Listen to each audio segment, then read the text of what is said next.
بحبل الله جميعا ولا تفرقوا واذكروا نعمة الله عليكم إذ كنتم أعداء فألف بين قلوبكم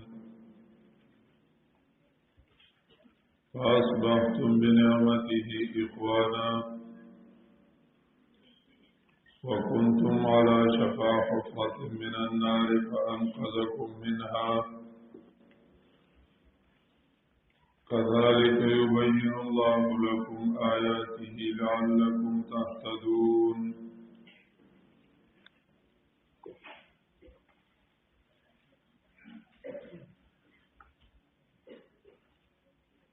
نو قرآن کریم د زده کولو دپاره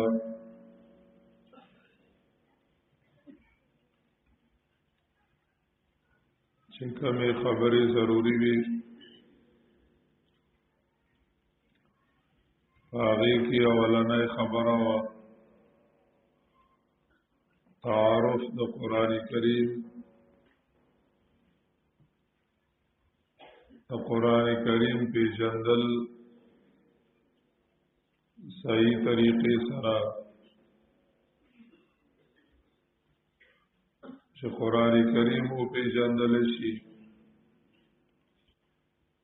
نو په هغې باندې خپل طاقتونه خرج کول مال جان او وخت خرج کول هغه آسان شي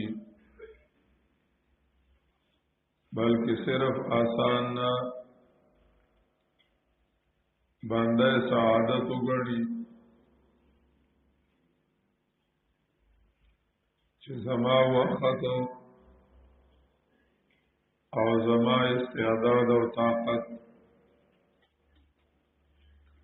په صحیح ځای باندې صرف شو او په مقصد کې صرف شو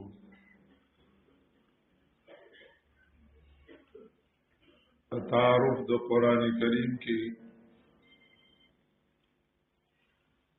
منګه یو څو خبرې کړې وي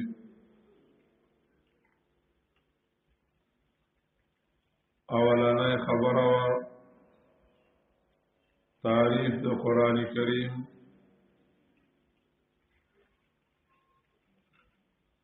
دویمه خبره وه حکمت د نزول د قرآن کریم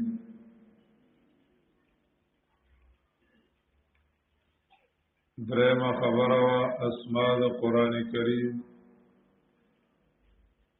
کمالات او اسماء د قرآن کریم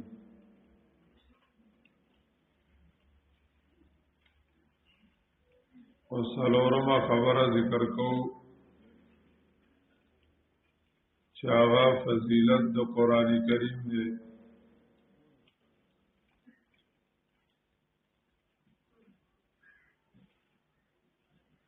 د قرآن کریم فضائل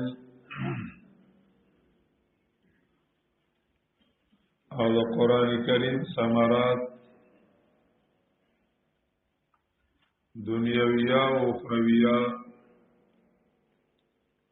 قرآن کریم ذکر کړی دی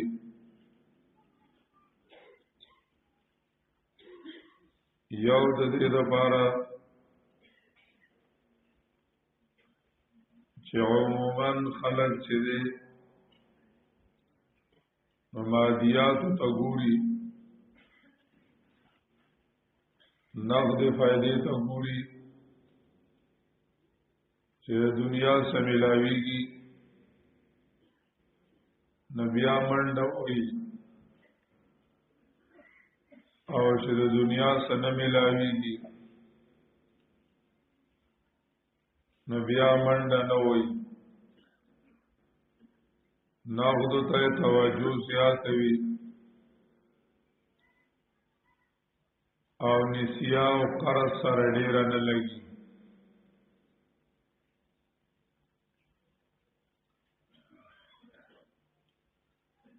غرض کی دوستی مطلب کا زمانہ ارصد مادیات د پاره کوي د دنیاوی فائدو د پاره ارصد کوي چې شیخ الحدیث رحمه الله تعالی فرمایل وی مادی دور دے کسو دتا تبسم کئی خندا در تسکی باغی کی بیم سمقصدی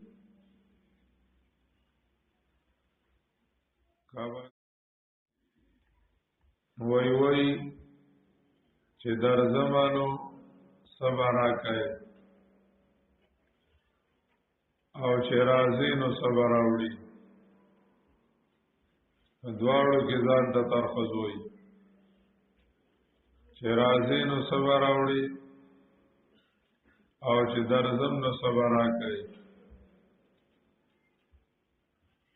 نو مقصود چې ده مادیات وی او توجه مادیات او تډیروي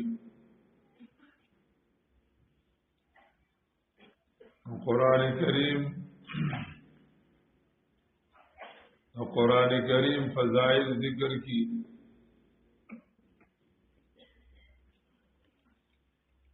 جو بدے کے ډیر زیات فوائد دی او ثمرات دی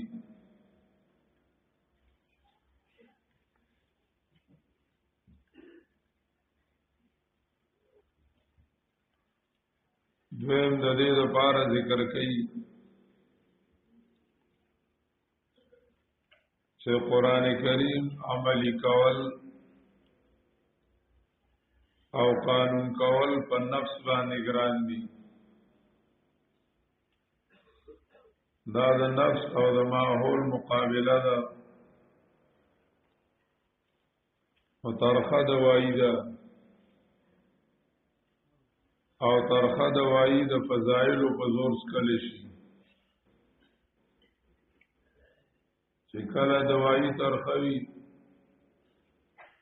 حکیم والا فضائل ډیر وي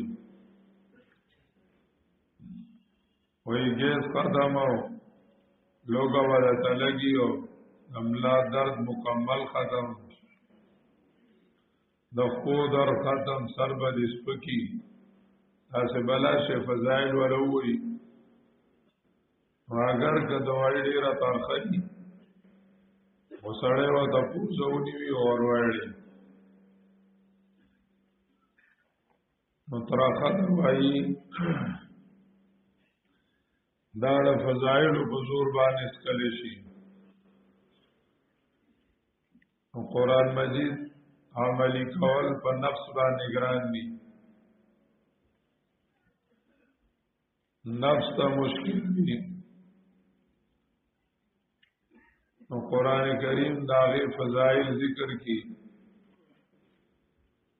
کستا نفس باندې مشقت وی یا تا تگرانوی و دی فضائلو تا اگوران و رعول بے احسان شی ردی دا پارا فضائل ذکر کی گی چه منگ تا قرآن کریم عملی کول آسان شی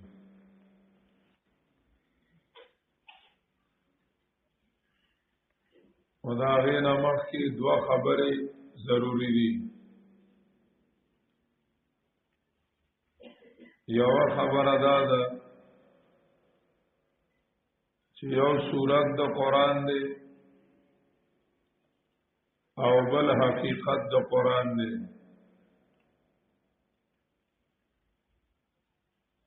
یو ظاهری سورت دی او بل حقیقت د قران کریم دی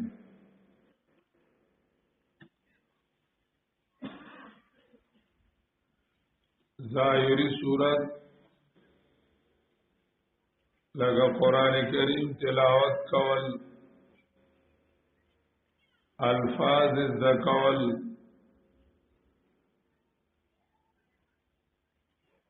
تجوید کول ترجمه کول دارنگی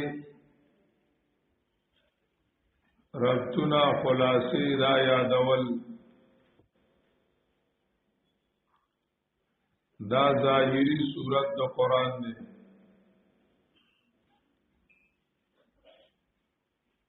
دویم دے قرآن کریم عملی کول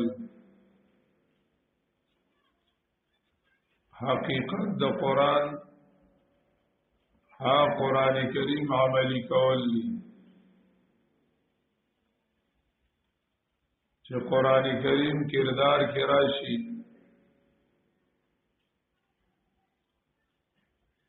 او په عمل کې او په قانون کې راشي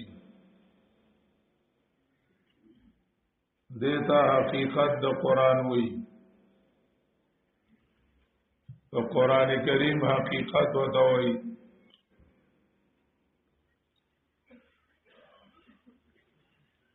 کامل فضائل اور قرآن کریم کامل فائدہ اغال ملاوی کی والا حاصلی کی چې د قرآن کریم حقیقت ملوشي حقیقت د قرآن کریم ملوشي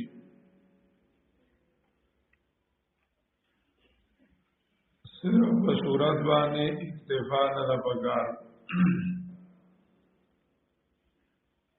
صرف په صورت باندې اکتفا نه پکار د صورت فضائل د تلاوت د ذکاولو د خودلو د دې فضائل قرآن ویلی دي حدیث ویلی دي خدا دې لپاره دي چې مونږه حقیقت تورسو حقیقت تورسو نبی علیہ الصلوۃ والسلام چې څوک صرف په ظاهر د قرآن اکتفا کوي او حقیقت ته ځان نه رسي دا غي سپکه ویلې دا بد ویلې هغه یو حدیث کې راځي نبی عليه السلام فرمایي يقرؤون القرآن ولا يجاوز تراقيهم يقرؤون القرآن ولا يجاوز تراقيهم قرآن بوئی خدامارائی نبی تیری گینا سورت دا قرآن شتا يقرؤون القرآن قرآن مجید ظاہر لولی ولا يجاوز تراقيهم مارائی نے پکتا نزی زڑکے قرآن نشتا عمل کې قرآن نشتا نبی علیہ السلام د داسې خلقو بد ویل نه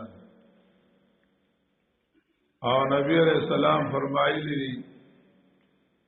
لا يبقى من القرآن الا رسمه نو قرآن کریم به صرف ظاهری رسم او صورت پاتې شي وای به کردار کې به نه چې صورت او حقیقت راجم شي دا قرآن کریم نه لکه موږ اسلامای کې او نور الانوار کې د اصول کتابونو کې وایو القرآن اسم للنظم والمعنى جميعا قرآن کریم نوم دی د نظم او د معنا د دې معنی نه مراد آغا ترجمه لفظی نه ده لفظی ترجمه نه ده چې قال قرآن اسم للنظم والمعنى ملاجئون خو خپل غراولې ده وې اسم مراد کلام لفظي دی او د معنی نه مراد کلام نفسي دی هغه ته مبارک شي کابلګرام شیخ صاحب رحم الله فرمایل وې اسم لفظي خدمت ته وې او معنا عملی مهنت ته قرآن نوم تش د نمات لفظ نه دی یعنی یو سړی ناظر ویلا حفظ یو کو تجوید یو کو د قرآن ترکیب یو کو د نحوی د صرف و حل یو کو منطقی ترکیب یو کو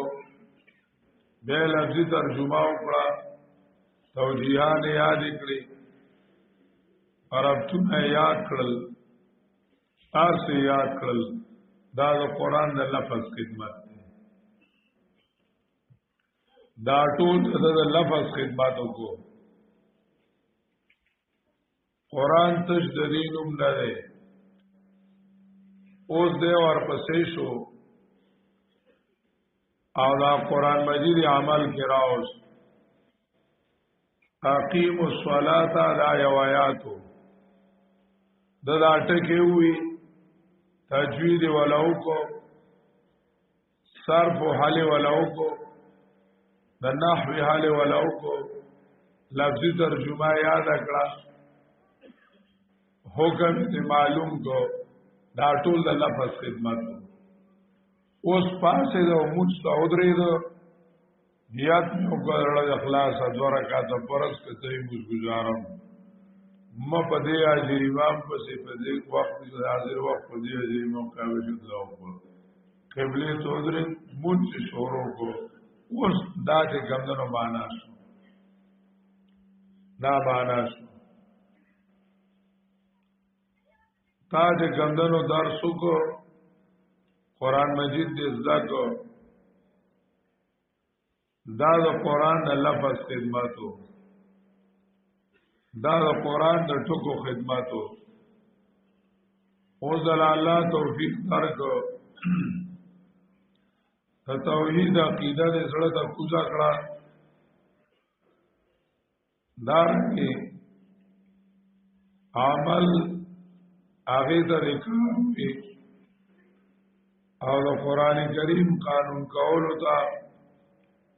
دا غیر لپاره د مهنت شروع کو چې قرآن کریم زمونږ د ژوند نظام شي او زمونږ د ژوند قانون شي د ژوند نظام شي او د ژوند قانون شي هغه ته اونخته شروع دی واچولا دا قرآن کریم معنا اسم للنظم والمعنى جميعا قرآن نوم د لفظ او د معنا دواړو دی مدرسه کې ځین کتابونه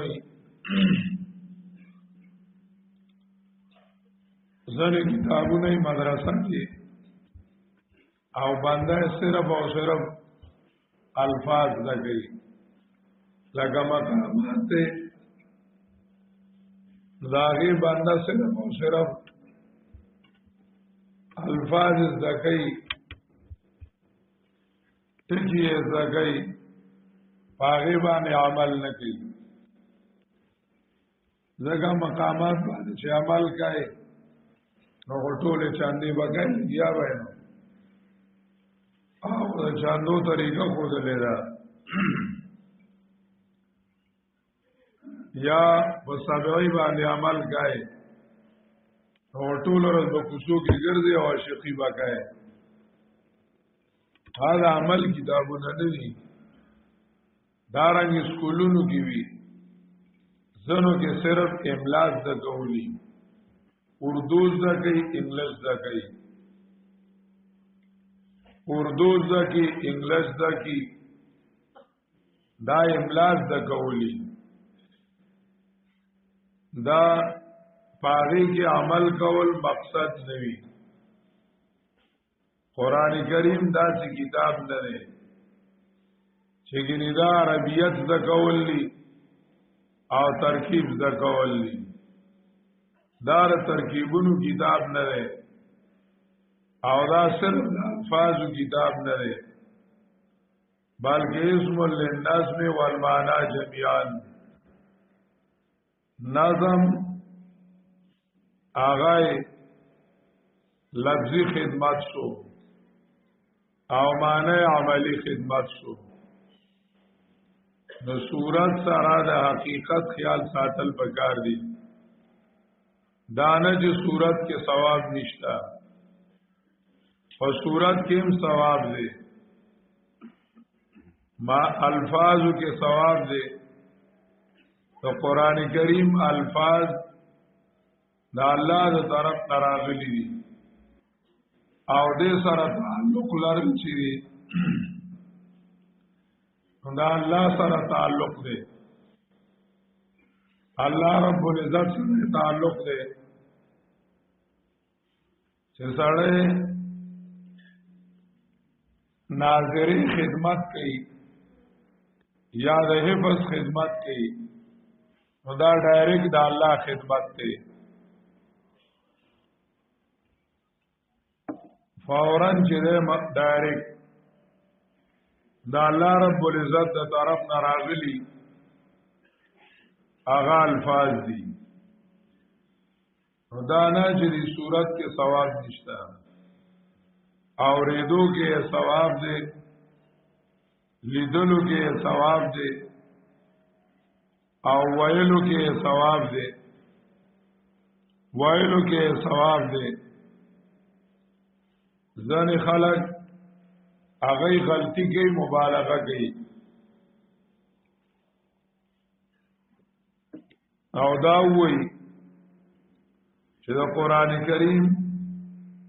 چې معنی نظر دی او عمل په نه کوي نو تلاوت ته سجد نشته تلاوت ته سجد نشته دا غلطه خبره ده حضرت تانوی رحمه الله یو ځای کې بده باندې باس کړل دي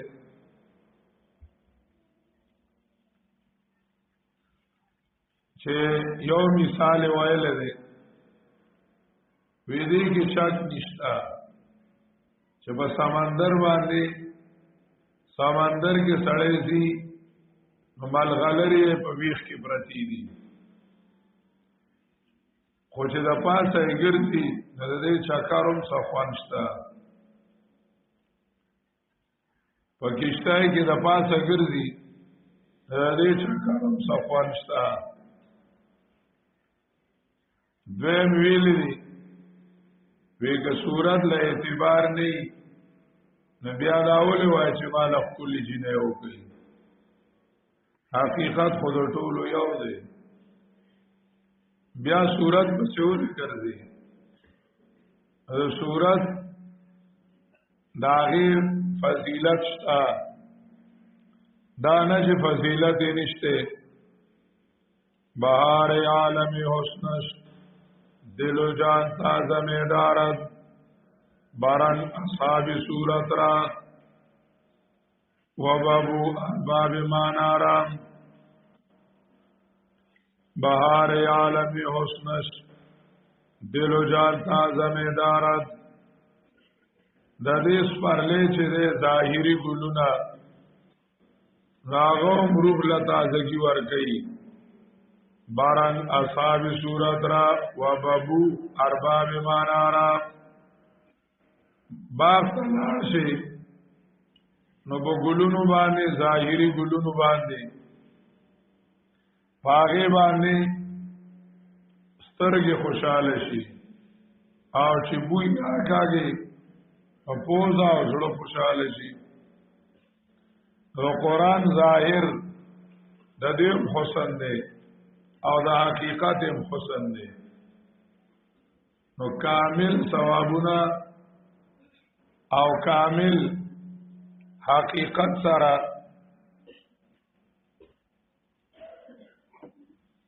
باغی سره ملاویږي یعنی په صورت اکتفا نه ده پکار چې صرف صورت باندې اکتفا وکړي او نبی علیہ الصلوۃ والسلام هغه ته خنري کتلی دا د خوارج علامه ویل دا چې قران خوانی به کوي او عمل به نه کوي دا وایي چې راځي ختم وکړو او قانون کوي به نه عمل کې به نه راولي کردار کې به نه راولي او چې صرف او صرف ظاهر دی تلاوتونو لزور ورکی قرآن خوانه لزور ورکی او عمل و کردار کی نراولی حذیفه رضی اللہ تعالی عنہ یو قول لے آغا فرمائلی دی یا علی القرآن زین القرآن بالفعال اید درس والو یا علی القرآن زین القرآن بالفعال اے قرآن والو ملگرو یا نبی علیہ السلام امتا زین القرآن بالفعال دا خپل درس او خپل تلاوت په عمل خسته کړي په عمل خسته کړي زین القرآن بالفعال خسته کړي قرآن لرا په عمل باندې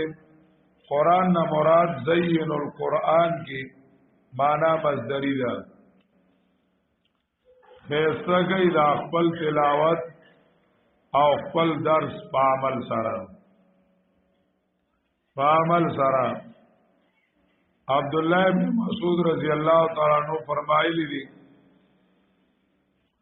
من قرأ القرآن فدخل النار من قرأ القرآن فدخل النار فقد اتخذ آیات اللہ حضوا سوک جو قرآن کریم آغا ہوئی من قرأ القرآن قرآن کریم وئی تلاوت کئی درس کئی او سرد دینا دے دوزخ تلاړو سرد دینا یعنی قیامت کی دوزخ مستحق دے عبداللہ ابن مسعود وئی فقد اتخذ آیات اللہ حضوا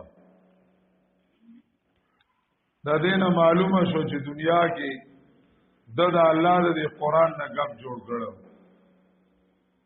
اسه وی او عمل په نه کو نو په ظاهر باندې اکتفا پکار نه ده دا نه غني چې د ظاهر ثواب نشته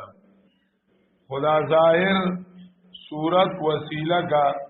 د پاره د حقیقت د حاصلولو د پاره د حقیقت د حاصلولو نو یو د دې خبرې فکر وکړو مطلب چې کامل ثمرات د قران پورا میوه د قران مجید او فواید دا اعلی حاصلېږي چې سړی پورا قران حاصل کړي سورۃ سره د حقیقت نه سورۃ سره د حقیقت نه دویمه خبره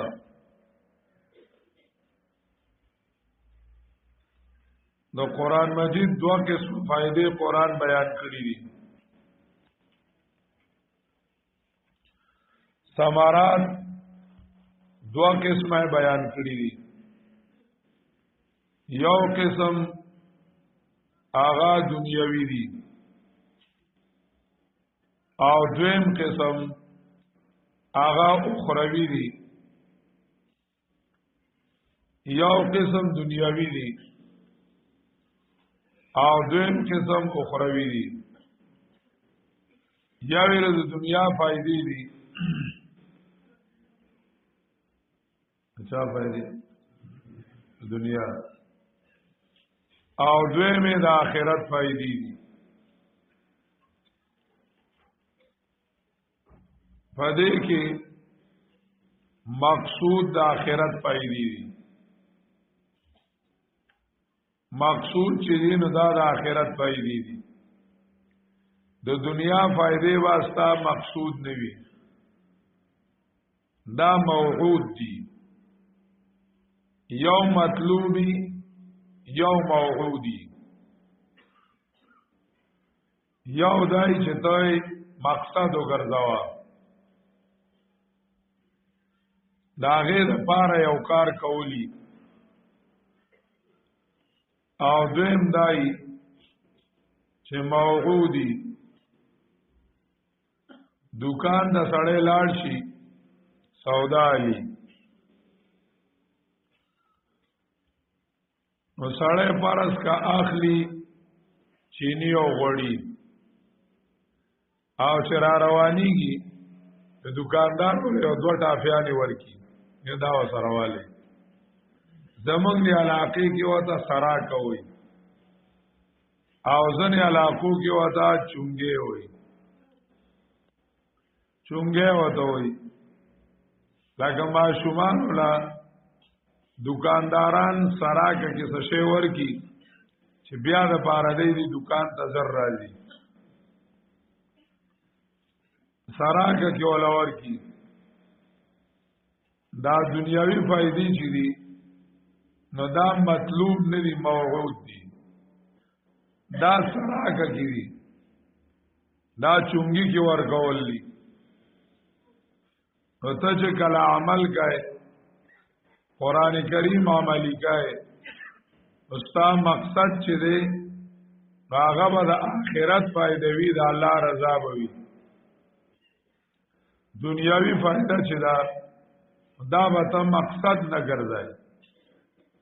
الټا ودا وای کله دنیا فائدہ ملاویږي او کنه ملاویږي کله دنیا فائدہ ملاویږي او کنه ملاویږي خو زبر چې کم دنو دا الله کتاب عملی کوم دا الله رب العزت په کتاب بزا عمل کوم کار سکیږي کزما دنیا روانیږي او کسمیږي خو زبر عمل چره دا وځه په شریعت باندې کوم دا دنیاوی فائدې چي دا واسطه مقصد نوي دا با الله رب العزت سراکه کې درکې به والله په ورکولم پويږي او په کسانو باندې پويږي چاله ورکې چاله نه ورکې هغه د الله کار دی خدا الله وعده حق ده الله رب العزت ورګي دا دنیوي فائدې چې دا واسطه مقصود نوي دا دوه خبرې مخکې د فضایلنا آغا ضروری وي د قران کریم اوله فائدہ اوله ثمره چې قران کریم سبب دی قران کریم سبب دی د اخراج من الظلمات الى النور یعنی قران کریم دا ذریعہ د انقلاب دا ذریعہ د انقلاب دا قران کریم وایلو سره او قران کریم عملی کولو سره انسان کې انقلاب راځي بدلون راځي انقلاب راځي د دنیا په حالاتو کې انقلاب راځي حالاتو کې انقلاب راځي بدلون راځي قران کریم په لاندو پوښتو باندې هغه ته اشاره کړې ده و چې کله ته د یو تحریک مقام قتل غواړي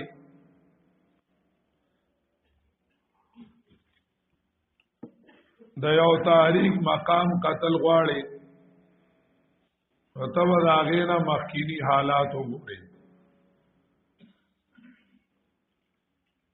مخکینی حالات پر وګورې بیا هغه تحریک سره چې کوم بدلون راغلی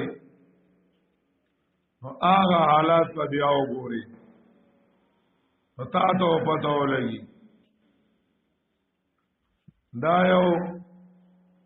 د سیرت عالمان چې کله د نبی علیہ السلام سیرت لیکي د نبی علیہ السلام نه مخکینی حالات وسره لیکي قبل البعثت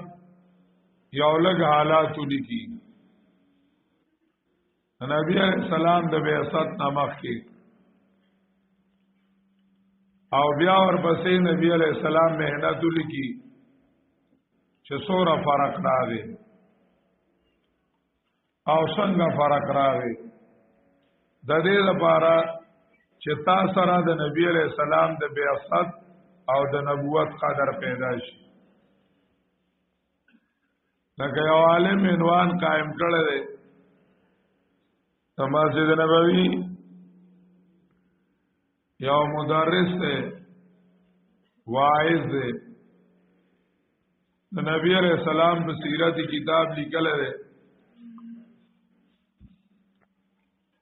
داغی نم دے هذا الحبیب یا محب هذا الحبیب یا محب داغی ابتدا کی لکلی دی قبل طلوع الفجر المحمدی قبل طلوع الفجر المحمدی د نبی علیہ السلام سبا چې لارا قتل نو د دنیا حال سو دنیا کې تور تیارا وا دنیا کې تور تیارا وا نبی علیہ السلام سره الله رڼا راوستا با مخکینی حالات اغلق ذکر کړي اغلق ذکر کړي یو سړی له بجلی قدر علا ورشي چې هغه لوډ شیډینګ چپو وي چې لوډ شیډینګ او بجلی نه کله بیا باندې د بجلی په قدر پوي شي وې سپارلی د مازیګر قدر د هغه سره وي چې سیزل چاله باد وي د خزان مخه چې د خزان بادونو سیزل وي غار سپرلی په قدر پوئیگی د سپرلی په قدر باندې هغه پوئیگی قرآن کریم عجیبه کتاب دی په دوه ټکو کې د سالم دنیا حالت هغه ذکر کړي په دوه ټکو کې د دنیا حالت ذکر کړي आवाज د عربونه بلکې د سالم دنیا حالت ذکر کړي الله رب العزت فرمایلی دی سورۃ آل عمران آیت نمبر 103 یوصل دریم واذکروا نعمت الله علیکم اذ کنتم اعداء فالف بین قلوبکم یاد کی نعمت دا اللہ پا خلصانو باندی اس کنتم آدان پا وقتی چتاسو دشمنان ہوئی دائد دنیا سیاست آغا ذکر کو تو قرآن کریم نمک کی سیاسی حالت داو چتاسو دشمنان ہوئی عداوت و دشمنی وا پا دیو ٹکی بانی چی وضاحت کئی چې د قرآن مخکې د دنیا سیاسی حالت هندوستان راوالی قیصر راوالی کسرا راوالی او د عربو حالت راوالی نو تقریبا چې جلدونه کتاب پی لیکل کیږي غالبا یو عالم منتهى العرب في احوال العرب قبل الاسلام دا کتاب لیکل دی او غالبا 12 جلد دی خو یو جلد اوچتولو نه دی د دنیا حالات لیکلي دي چې دنیا کې څه کېدل د نبی علی السلام نه مخکې د نبی علیہ السلام نمک کے سکیدل قران کریم په یو ټکی کې راوړل عداوت تشریح وا